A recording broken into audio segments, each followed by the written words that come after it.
Hello everyone and welcome back to the channel. In today's review we're going to be taking a look at the Transformers R.E.D. Beast Wars Cheetor. Cheetor here is the second release to be released as part of the second wave of the R.E.D. figures, and if you've watched my recently reviewed R.E.D. RC, you'll all know that I said that that figure was a marked improvement from anything we saw in wave 1. So here's hoping that Cheetor does indeed follow suit and could even be better than Transformers Prime RC herself. Taking a look here at the packaging, you can see we have an amazing piece of artwork here of Cheetor, obviously inspired by his Beast Wars appearance. We have a great window view display of the main character himself, once again looking very good, much like how RC did in her packaging. So here's hoping that Cheetor is just as good. We also do get a plethora of accessories. As mentioned in my RC review, they really do appear to be packing in a lot more accessories with this second wave than what we got in wave 1. Taking a look here at the back, we've got some fantastic product shots of course, Cheetor in his one and only mode, that being his robot mode, and we've also got a slew of shots which show him in various different action poses, as well as with various different accessories. We've also got the Maximal insignia,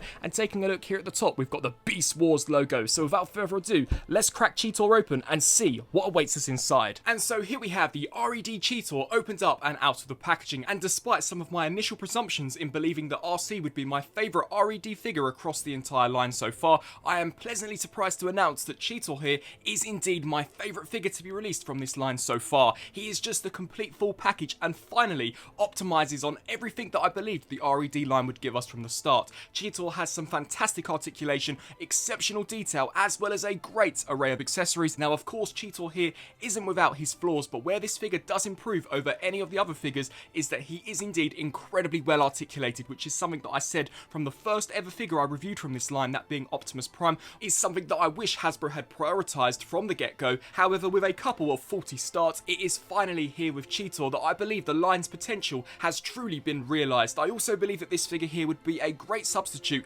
for any Beast Wars collector that perhaps isn't all that thrilled with the Kingdom Deluxe class figure. Without further ado, let's take a closer look at the details. Starting off firstly by of course taking a look here at Cheetor's head sculpt. In my opinion, this is one of the best head sculpts to come out from the R.E.D. line so far. I also love the colour scheme that this entire figure has indeed been catered in. Unlike the recently released Kingdom version, this harkens back to how he appeared in the original Beast Wars series, and I absolutely love the way it looks. You can see that we've got this very nice almost golden brown used here for the crest and main helmet for Cheetor, with an amazing metallic blue in order to pick out some of the sharper details of Cheetor's face sculpt. You can also see some minute details such as two tiny fangs on either side of Cheetor's mouth, and I love the definition there to the eyes, cheeks, as well as the nose. Unfortunately, Cheetor here is missing the Maximal insignia. However, I'm pretty certain that a third-party company will indeed come out with some stickers so that you can deck this figure out in order to make him as accurate as can be. As we take a look here towards these fin pieces, in my opinion, these are very reminiscent of G1 Starscream, and I also really am a fan of the detail. You can see how we have some golden detail here for these disc sections, and then as we take a look here down to the lower section of Cheetor, I absolutely love the way that the actual cheetah head has indeed turned out. It really makes me wish that these figures could transform, as I believe this could be one of the best Cheetors that we have ever gotten. The sculpt work is that well done. You can see as far as the actual head sculpt of the cheetah mode is concerned, the eyes, unlike the Kingdom version, have indeed been painted and the irises are indeed present. We also have got this amazing polka dot paint application used all throughout the figure, even taking a look here at the back, which I must say looks incredibly elegant and clean, of course, to match his on-screen character model, and I believe that the muscular definition here to the cheetah legs once again has turned out really nicely. You can also see we've got some polka dots actually underneath this section. However, we will delve more into that later on in the review. As we take a look here down to this rear plate, you can see the sculpt work is very well done. We've even got some nice sculpt work here on this under section, which perhaps you wouldn't necessarily see from a back perspective unless you were looking at him from the underside. Taking a look here towards the front of the figure, once again you can see some really nice metallic gold highlights here for where the thighs are concerned. I do like the difference here in colour scheme where the fur is concerned, so you can see we have a much darker shade of yellow here for the outer section, with a little more lighter yellow paint used here for the inner section of the thigh. As we take a look here towards the arms, you can see how we do indeed get that much more metallic darker blue as seen on his original Beast Wars model than compared to the Kingdom version, and I do like how they have actually painted the elbow joints in a metallic blue in order to match the metallic blue hinge joint that we do indeed get here for the elbow. We also do have some nice armor plating here for the exterior of Cheetor's arms, and then as we take a look here towards the actual sculpt of the fingers, he does indeed come with quite a variety of different hands, of which I'll go into more detail later on in the review, but I think the sculpt work as well as the overall definition on these two has come out really nicely. Another nice attention to detail is that the actual interior of the outer armor plating has indeed been sculpted and painted, which is something that they did not have to do, and I'm really glad to see it here, as it shows that Hasbro is just taking that extra layer of care when actually designing these figures than what was apparent from Wave 1. As we turn our attention here down to the lower section of Cheetor, you can once again see that as far as a moulded in piece of plastic and painted plastic is concerned, I think that they've done a commendable job in matching these. Believe me, it does actually look even better in hand than it is showing up here on camera. Something which I'm not a huge fan of is the use here of blue pins for the actual knee joints. It would have been nice if they could have found a way to have perhaps painted these gold in order to match this outer section, but it is a minor critique for an otherwise great looking figure. And then we also do have these yellow spikes here on the shins, and I think the skull work on these two have come out really nicely. And then taking a look here down to the feet, I also believe that these two are very accurate to his character model. Turning here to the back of Cheetor, you can see that all of the polka dots have indeed been painted and applied exceptionally well with no paint bleeds whatsoever. And I also, once again, very similarly to the cheetah legs, love the definition there as far as the musculature is concerned. Turning to Cheetor's articulation, an area of which I believe triumphs over all of the other R.E.D figures, he does indeed have a double ball jointed peg here for the head, one which is situated in the actual head itself, and then another ball peg which is actually pegged onto the neck joint. This does allow Cheetor here to look up to a fairly good degree. He can also look down, we can get him to look left to right, as well as tilt side to side, which does add a fair amount of expression to this figure. We also do get a ball peg here. Now this is actually one huge joint which attaches here to the arm. This here is just a separate piece which can indeed be rotated around. This does allow you to actually move the arms up as well as down. Unfortunately, it doesn't allow for the greatest butterfly joint due to the nature of the design, and that is something I really wish they could have improved, and is really the only area where I believe Cheetor here is lacking. But you can hinge this section here up and down. We do get a full 360 rotation here at the arm, as well as ratchet joints which can click out to the sides, full 360 rotation here at the bicep, as well as a 90-degree bend here at the elbow. I maybe would have liked to have seen a double jointed elbow here, however, due to the design here of his bicep, I can see that maybe looking slightly unusual, especially if you were to be able to curl that all the way up to the top. We do get a full 360 rotation here at the wrists, and all of the wrists do indeed have a hinge joint forwards and backwards. We have a full 360 rotation here at the waist, as well as an ab crunch which can rock back that far, as well as rock forward this far. We can also hinge the legs forwards this far, as well as back to that far. He can of course do the splits, full 360 rotation here at the thigh, as well as a double joint here for the knee. And I love the way that the knee pad does indeed move with the rest of the sculpt. You can see there that looks very seamless and is very authentic to how he would indeed move on the show. We of course do get an ankle rocker joint which can pivot forwards and backwards, as well as of course rock side to side. So overall, as far as Cheetor's articulation is concerned, in my opinion, I have found him to be the least limited as far as posing options are concerned, and in all I just think he is a very well made figure. Something also which is worth mentioning is that unlike RC, he is mainly made out of solid hard plastic, which is something that I did have a critique with many of the R.E.D figures. However, here for Cheetor, he certainly does feel like many of the other mainline Hasbro action figures such as the Black Series, Marvel Legends, and of course G.I. Joe Classified, and he is nowhere near as rubbery nor as flexible as some of the previous R.E.D figures. Something which is also worth mentioning here for Cheetor is that very similarly to RC, he does indeed have removable armor. Now this is something that Hasbro do not advertise anywhere on the packaging, and as these figures do not transform, he does not come with an instruction manual, so it is really just left to the collector to figure out what pieces are removable. I do find that to be quite enjoyable. However, there are some pieces which I think Hasbro perhaps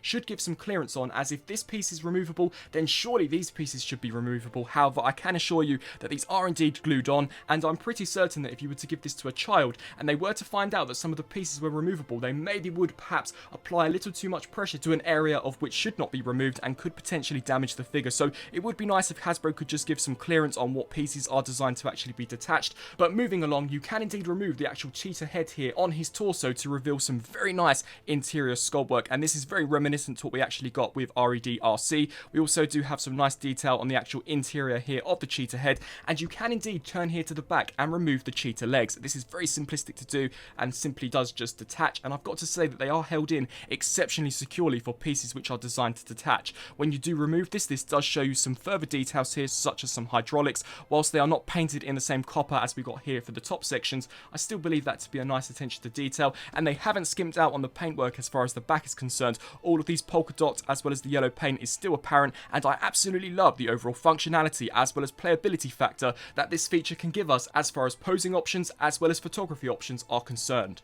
Turning here to accessories, as you can see, Cheetor comes with an absolute slew, even more than I would have hoped for from a Cheetor figure. You can see how we do get 2 distinctive blast effects designed to go with his gut gun. Unlike the Kingdom version, this does actually come with his iconic gut gun. We do get 2 pairs of interchangeable hands, 2 trigger-fingered hands, as well as 2 fisted hands, and we also do get a shard of what appears to be purple energon. A great array of accessories which, believe me, do allow for so many posing options with this figure, especially where the hands, the gut gun, and the blast effects are concerned. In order to very quickly demonstrate how you can remove some of these accessories, you simply just take the wrist and remove it like so. We can bring in one of the trigger fingered hands, snap that into place, and unlike the R.E.D. Soundwave, which was an absolute chore to get his blaster into his trigger fingered hand, here for Cheetor it is very easy and very seamless to do so. You simply see how it does just rest in there, and taking a look at some of the details there on that gut gun, unfortunately we don't have any pink gut gun detail, and it does appear as if they have slightly smoothened out the design in order to step away from that type of design trait, but the overall design of Cheetor's gun here still does retain, and I think for the most part it looks really well done. We've also got some nice polka dot stripes here on the underside of this, and I do also like the fade of this almost lighter shade of yellow which bleeds into a much darker shade of yellow, and of course we do get the blue handle, which too also has got some really nice sculpt work. As far as the energon is concerned, you can see how this too, very similarly to the block of energon that came with RC, is made out of a slightly transparent piece of purple plastic. It is very firm in terms of the type of material used, and they've also given it this darker wash here to perhaps give you the illusion that this perhaps has indeed been dug up from the ground, and we've still got some remnants of perhaps rubble attached to it. We of course do get 2 blast effects, 2 which I was not expecting to see, and it would have been great if these could have indeed had 5mm pegs on the bottom of them, so you could have added them onto the likes of the Kingdom Megatron. However, the way they have been designed is solely to attach onto Cheetor's blaster, and just to very quickly demonstrate that, you simply just attach that there over the top, so we have a little bit more of a longer streamlined blast, and then a much larger blast effect, which certainly does look as if though it would cause damage to any